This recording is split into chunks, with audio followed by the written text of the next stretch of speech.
Selamat pagi anak-anak. Hari ini kita akan belajar tentang keseimbangan ISLM, yaitu keseimbangan umum yang terjadi dalam suatu perekonomian.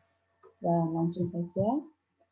Jadi begini, jenis pasar di makroekonomi itu ada 3 sebenarnya, tapi di sini akan lebih jauh dibahas hanya 2. Yang pertama adalah pasar barang, yaitu pasar yang menjual barang dan jasa. Yang kedua adalah pasar uang, jadi ini biasanya identifikasi lebih ke tingkat bunga. Lanjut adalah pasar faktor produksi atau pasar tenaga kerja. Biasanya ada bursa efek kerja, ini ukurannya adalah tingkat upah. Keseimbangan barang itu biasa disebut dengan IS. Keseimbangan ini adalah keseimbangan sektor real yang dikaitkan dengan nilai investasi dan saving, maka disebut atau disingkat menjadi IS. Untuk menjelaskan lanjutnya adalah kurva IS. Kurva IS itu adalah ya, sesuatu kurva atau garis yang menggambarkan hubungan antara tingkat bunga dan tingkat pendapatan nasional jika dalam keadaan seimbang. Berarti I sama dengan S. Ini gambarnya. Gambarnya ada 4. Kita lihat ada diagram 1, diagram 2, diagram 3, diagram 4. Pertama melihatnya. Ini namanya ada kuadran atau yang bisa orang sebut kuadran 1, kuadran 2, kuadran 3, kuadran 4. Kuadran 1, ingat dulu lihat, kalau I besar itu berarti investasi. Kalau I kecil itu adalah interest atau bunga. Bisa nama lainnya juga R, gantinya R kecil. Lihat di sini, dia menunjukkan bahwa hubungannya adalah ketika I0 dan I2 berarti dalam keadaan I0 suku bunganya naik, maka investasinya lebih sedikit dibandingkan ketika suku bunga turun dari I0 ke I1. Hal ini menyebabkan investasi semakin naik, yaitu dari investasi 0 ke investasi 1. Naik ke atas ini menunjukkan bahwa S sama dengan I. Jadi jumlahnya ketika investasi naik, saving juga naik. Kalau di kuadran 3 ini menjelaskan hubungan ketika pendapatan nasional orang naik, maka saving orang tersebut juga akan naik. Ini garisnya, ini semakin ke kanan, ini semakin ke atas. Dalam kuadran keempat menjelaskan bahwa ada hubungan antara tingkat bunga dengan pendapatan nasional. Jadi, Bu, gimana Bu penjelasannya? Untuk kaitannya dengan pendapatan nasional dengan interest. Jadi gini, perubahan suku bunga yang tadi ini, suku bunga ini dari I0 ke I2 menyebabkan juga perubahan pendapatan nasional.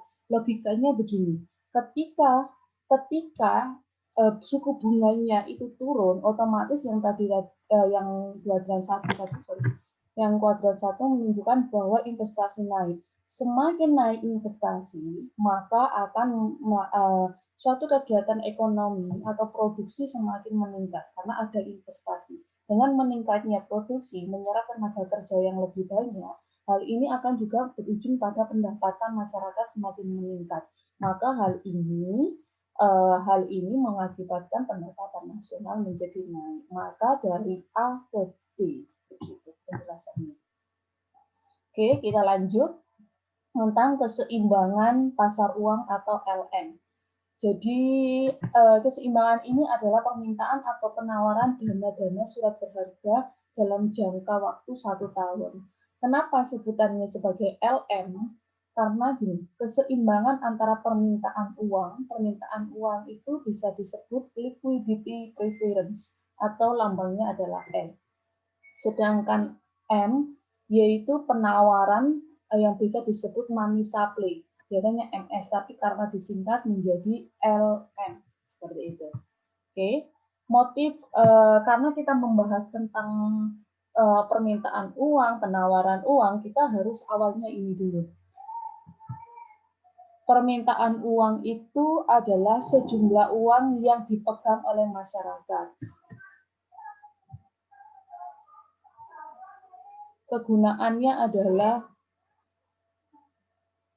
motif kegunaan untuk uang itu menurut Keynes, yang pertama adalah motif transaksi, yaitu untuk membeli barang kebutuhan sehari-hari. Terus ada motif berjaga-jaga. Berjaga-jaga ini biasanya digunakan untuk menjaga kesehatan, pendidikan, asuransi gitu. Ada motif spekulasi, yaitu ini biasanya ada saham, obligasi, ada trader. Untuk spekulasi ini kita kayak seakan-akan bahasanya ini coba-coba ini untung rugi atau tidak seperti itu. Terus permintaan uang itu adalah lambang-lambangnya. L1 itu sama dengan, kalau L1 itu transaksi dan jaga-jaga, itu berkaitan sama dengan pendapatan nasional.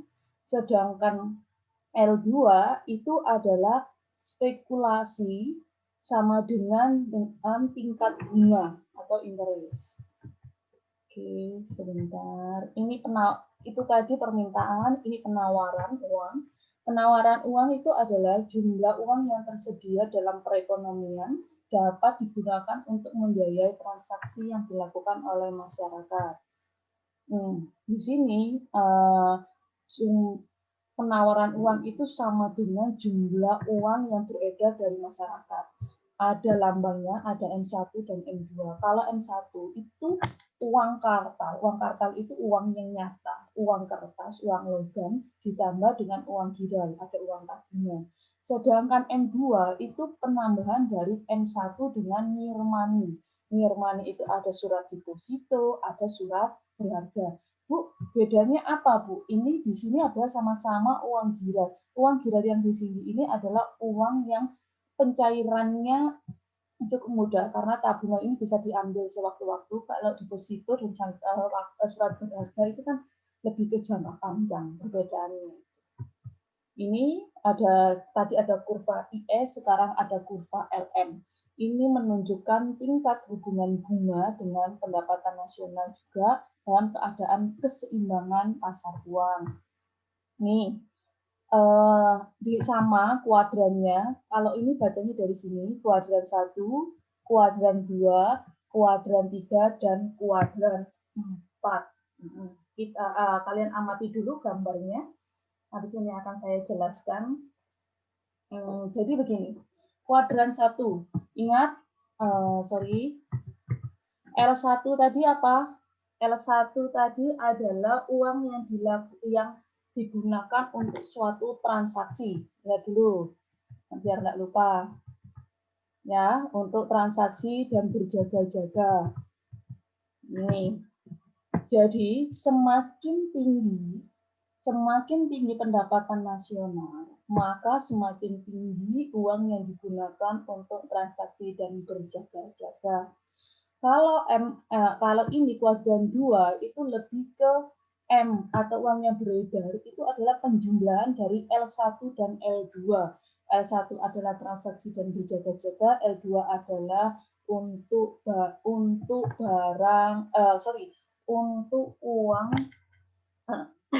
untuk uang spekulasi.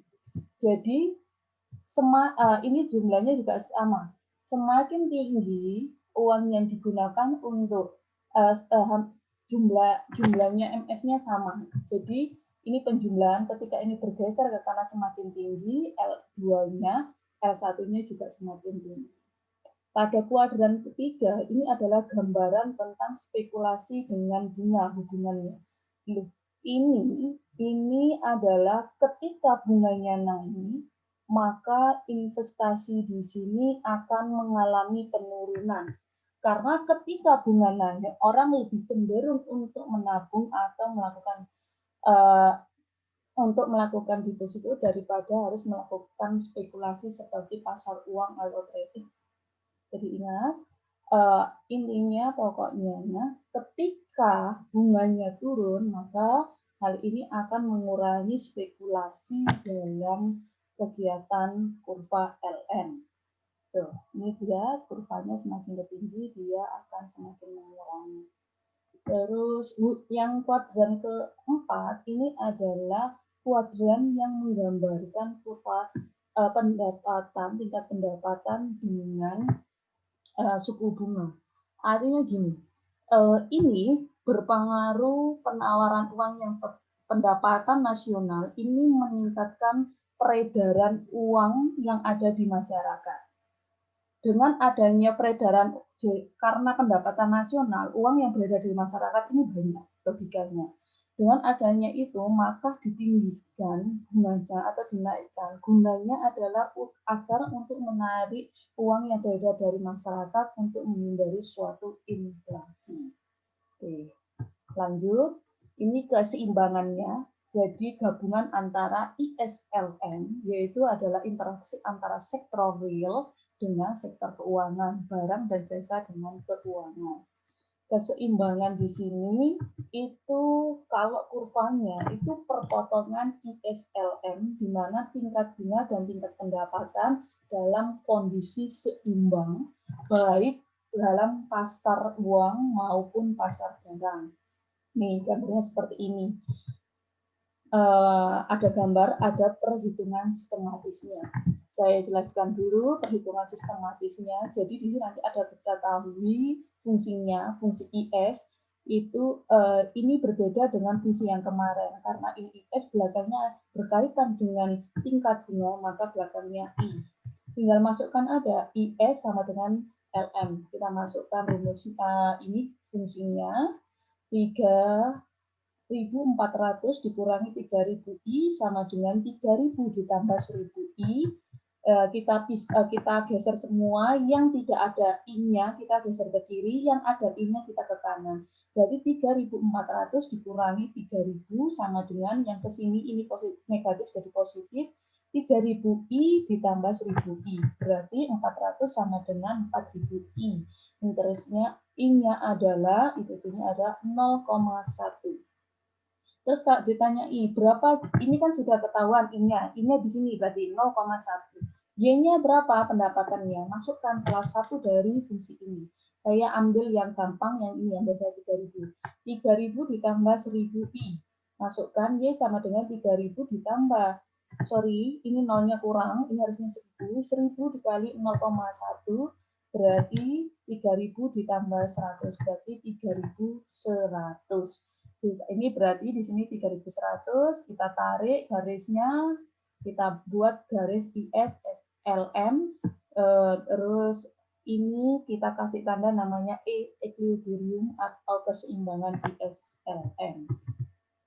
Itu saja untuk pertemuan kali ini. Silakan ditonton, belajar, stay healthy, stay safe, and stay positive.